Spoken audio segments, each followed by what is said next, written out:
ഫ്ലാഗിന്റെ ഇപ്പുറത്ത്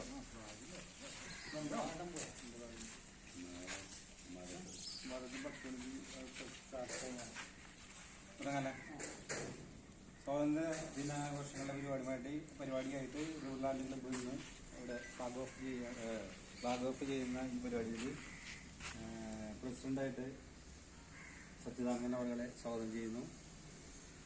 പിന്നെ ഇന്നത്തെ മുഖ്യാതിഥി ആന്റണി പുത്തനങ്ങാടി വാർഡ് മെമ്പറാണ്, അദ്ദേഹത്തെ സ്വാഗതം ചെയ്യുന്നു. ബാക്കി ക്ലബിൻ്റെ എല്ലാ അംഗങ്ങളെയും ഗസ്റ്റുകളെയും ബാക്കിയുള്ള എല്ലാ പ്രവർത്തകരെയും സ്വാഗതം ചെയ്യുന്നു.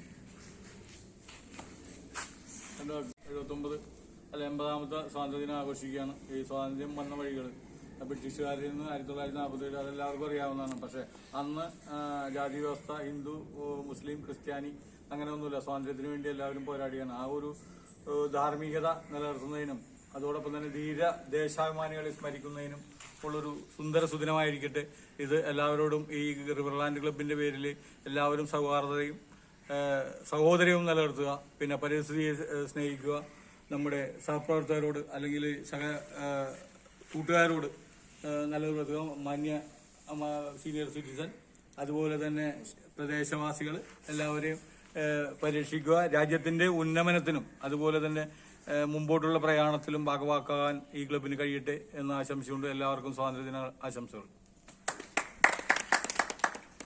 ക്ലബിന്റെ പ്രസിഡന്റ് ശ്രീ സച്ചിദാനന്ദൻ, മറ്റ് ക്ലബ് അംഗങ്ങളെ, നമുക്കറിയാം നേരത്തെ പ്രസിഡന്റ് സൂചിപ്പിച്ചതുപോലെ തന്നെ 1947 ആഗസ്റ്റ് 15-ാം തീയതി നമ്മൾ ഇന്ത്യ എന്ന മഹാരാജ്യം സ്വാതന്ത്ര്യം നേടിയതിന്റെ ഓർമ്മയ്ക്കായിട്ടാണ് എല്ലാ വർഷവും നമ്മൾ ആഗസ്റ്റ് 15 ഇങ്ങനെ ഒരു പതാക ഉയർത്തൽ ചടങ്ങുകളോട് നമ്മൾ ആഘോഷിക്കുന്നത്.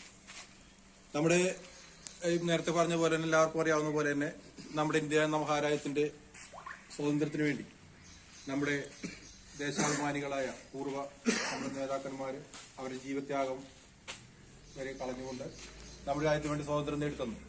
ഇപ്പോൾ മഹാത്മാഗാന്ധി, ജവഹർലാൽ നെഹ്റു, അതുപോലെ തന്നെ സുഭാഷ് ചന്ദ്രബോസ്, ഭഗത് സിംഗ്, അങ്ങനെ ഒട്ടനവധി നമ്മുടെ കേരളത്തിൽ നിന്നാണെങ്കിലും ഈ പഴശ്ശിരാജ, വേലുത്തമ്പി ദളവ, അങ്ങനെ ഒട്ടനവധി പേരുടെ ജീവത്യാഗത്തിന്റെ പരിണതഫലമാണ് നമ്മൾ ഇന്ന് ഇത് ആഘോഷിക്കുന്ന ഈ സ്വാതന്ത്ര്യം. പക്ഷേ നമ്മളൊന്ന് മറിച്ച് ചിന്തിച്ചു നോക്കിക്കഴിഞ്ഞാൽ നമ്മൾ യഥാർത്ഥത്തിൽ ഇന്നത്തെ പുതിയ തലമുറ ഇപ്പോഴും വളരെ നല്ലൊരു അടിമത്തത്തിൽ തന്നെയാണ്. മയക്കുമരുന്നിന്റെ അടിമത്തത്തിൽപ്പെട്ടുകൊണ്ട് ഇന്നത്തെ തലമുറ നശിച്ചുകൊണ്ടിരിക്കുകയാണ്.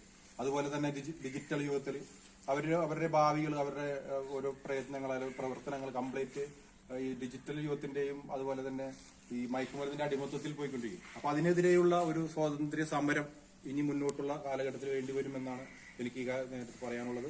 എല്ലാവരും ഭരണകൂടത്തിന്റെ പ്രവർത്തനങ്ങൾ മാത്രം നോക്കി നിൽക്കാതെ എല്ലാവരും അവനവന്റെ തരത്തിൽ അതിനെതിരെയുള്ള ഒരു പോരാട്ടം നടത്തണം. ഇന്ന് എല്ലാവർക്കും വളരെ നല്ലൊരു സ്വാതന്ത്ര്യദിനാശംസകൾ ക്ലബ് അംഗങ്ങൾക്ക് എല്ലാവർക്കും നേർന്നുകൊണ്ട് ഞാൻ ഈ പതാക ഉയർത്തൽ നിർവഹിക്കുന്നു.